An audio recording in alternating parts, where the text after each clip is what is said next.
Okay, good morning. இன்றைக்கி நம்ம பார்க்க போகிறது தமிழை பிழையின்றி எழுதுவோம் அப்படிங்கிற ஒரு ஒரு பிடிஎஃப் பிடிஎஃப்னு பற்றி தான் நம்ம பார்க்க போகிறோம். இதை பற்றி நான் வளவலெல்லாம் பேச விரும்பலை. இதில் ஜஸ்ட்டு என்ன சொல்ல வராங்கங்கிறத மட்டும் பார்ப்போம். அப்புறம் புக்கை நான் வேகமாக ஸ்வைப் பண்ணுவேன். நீங்கள் வேணுங்கிறவங்க இதை டவுன்லோட் பண்ணிக்கோங்க. கூகுளில் தமிழை பிழையின்றி எழுதுவோம் அப்படின்னு நீங்கள் டைப் பண்ணிங்கன்னா பிடிஎஃப் டவுன்லோட் பண்ணிங்கன்னா இதுதான் உங்களுக்கு ஃபஸ்ட்டு வரும். ஸோ டவுன்லோட் பண்ணி யூஸ் பண்ணிக்கோங்க. இது எங்கே வந்திருக்கு, ரிலீஸ் பண்ணியிருக்காங்கன்னு பார்த்துருக்காங்க.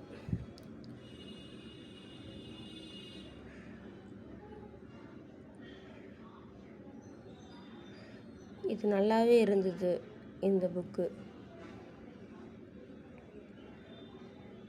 ஸோ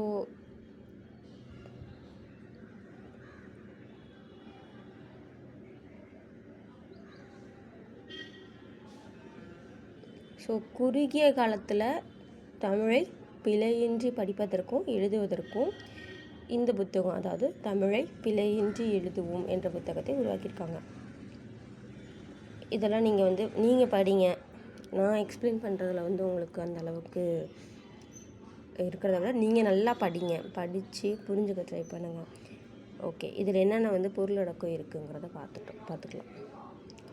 தமிழ் எழுத்துக்கள் அறிமுகம், சொல் வகைகள் அறிமுகம். இதில் இங்கே பாருங்கள், நம்ம தமிழ் எழுதுறதுக்கு பேசிக்ஸாக நம்ம எதில் மிஸ்டேக்ஸ் பண்ணுவோம் அப்படி சொல்லும்போது லா லா, அதுக்கப்புறம் ர ர, அதுக்கப்புறம் லைக் இங்கு, அந்த மாதிரி சில ப்ரொனன்சியேஷன்ஸ்க்கெலாம் நம்ம அதாவது உச்சரிப்புகள், அதுக்கெல்லாம் நம்ம மிஸ்டேக்ஸ், அதாவது தவறு பிழைகள் ஏற்படும். ஸோ அதெல்லாம் திருத்துறதுக்கு இந்த புத்தகம் ரொம்ப யூஸ்ஃபுல்லாக இருக்கும். அதை தாண்டி ஒரு எழுத்தை பிரிக்க தெரிஞ்சிருக்கணும். இப்போது தா இருக்குன்னா இத்து ப்ளஸ் அ தா, அந்த மாதிரி மெய் எழுத்தும் உயிரெழுத்தும் இணைந்தது தான் உயிர்மெய் எழுத்துன்னு சொல்லுவோம் இல்லையா? அந்த பிரிப்பு எப்படி பிரிக்கிறாங்கங்கிறது தெரிஞ்சுக்கிட்டாலே இலக்கணத்தில் எழுதும்போது பகுபத உறுப்பிலக்கணம், உறுப்பிலக்கணம், இந்த மாதிரிலாம் ஒரு எழுத்தை பிரித்து எழுதி இது என்ன வினை, பலர் வினையா, ஆண் பால் வினையா, அந்த மாதிரி சில குறிப்புகள்லாம் இருக்கும் இல்லையா? அதை கண்டுபிடிக்கிறதுக்கு மிக எளிதாகவே இருக்கும். நம்ம என்ன பண்ணுவோம்னா, பகுபத உறுப்பிலக்கணம்லாம் பண்ணும்போது மனப்பாடம் பண்ணுவோம். ஸோ அதை மனப்பாடம்லாம் பண்ணாமல் இந்த மாதிரி அதை எப்படி பிரிக்கணும்னு தெரிஞ்சுக்கிட்டால் அது ரொம்ப உதவியாக இருக்கும். அதெல்லாம் இதில் நல்லா இருக்குது. நான் அதை ஆல்ரெடி பார்த்தேன். அதுக்கப்புறம் சொல் வகைகள் அறிமுகம். இதில் ஒரு 7 டாபிக் இருக்குது. 300 சேர்க்காமல் 300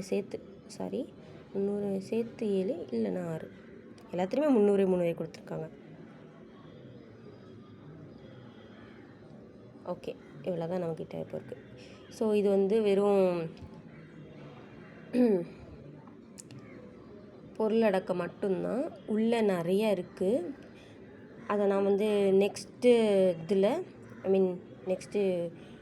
வீடியோவில் உங்களுக்கு நான் அப்லோட் பண்ணுறேன். இதை டவுன்லோட் பண்ணி படித்து பாருங்கள். நல்லா இருந்தது. நான் பாதி தான் படிச்சிருக்கேன். அதனால் நான் படிச்சுட்டு நான் உங்களுக்கு அதை எக்ஸ்பிளைன் பண்ணுறேன். அதுக்காட்டி நீங்களே படித்து பார்த்துருங்க இந்த புக்கை. நான் சொல்கிறத விட நீங்கள் படித்து பார்த்துருங்க, தான் உங்களுக்கு பெஸ்ட்டாக இருக்கும். Bye bye.